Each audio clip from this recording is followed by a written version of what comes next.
when we are at that borderline state in between sleep and wakefulness, there have been psychical researchers as well as people in the positive thinking tradition. One of them is a French hypnotherapist named Emile Coué, who I admire very much and I write about in the new book.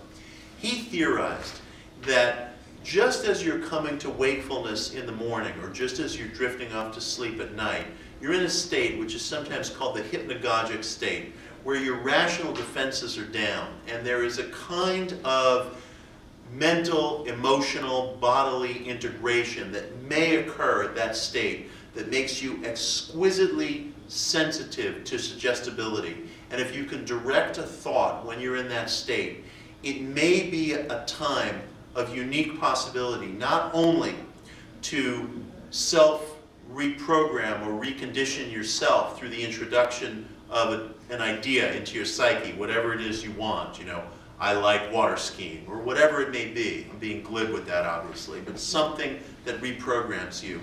But it's also a time where psychical researchers have found in this series of experiments that was called the Ganzfeld experiments, and I read about it in the book, it's a uniquely prime time, it seems, for the sending of telepathic suggestion to other people. And that may also be something that's going on amid all this positive thinking stuff. There may be an aspect of our minds that are constantly sending out messages, looking for help from other people, looking for people who might meet us halfway, who might provide something we need, who might help us solve a problem.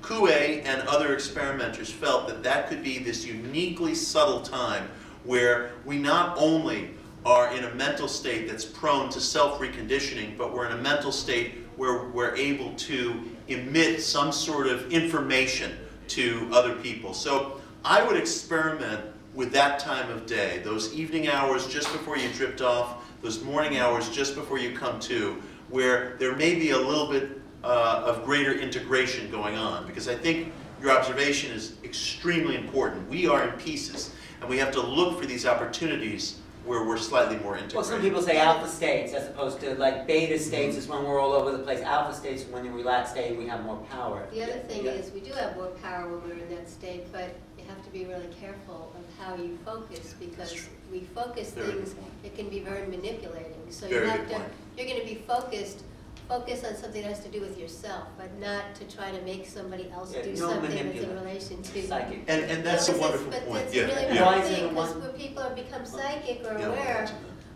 you know, people come to me for readings and all this stuff. They're asking how, they're getting confused of how to use this kind of power. They're either afraid of it, or they're afraid they know things in advance and they don't want to know what they know, and you know, all these kinds of things. But part of it is really understand there's a responsibility in having this awareness of being the fullness that we are. So I think people want to become who we are and the fullness that we can be, and at the same time, people are afraid to become who we are because we have more power, and you have to be responsible to how the ability to respond to the, you know, to your choices. That's such a wonderful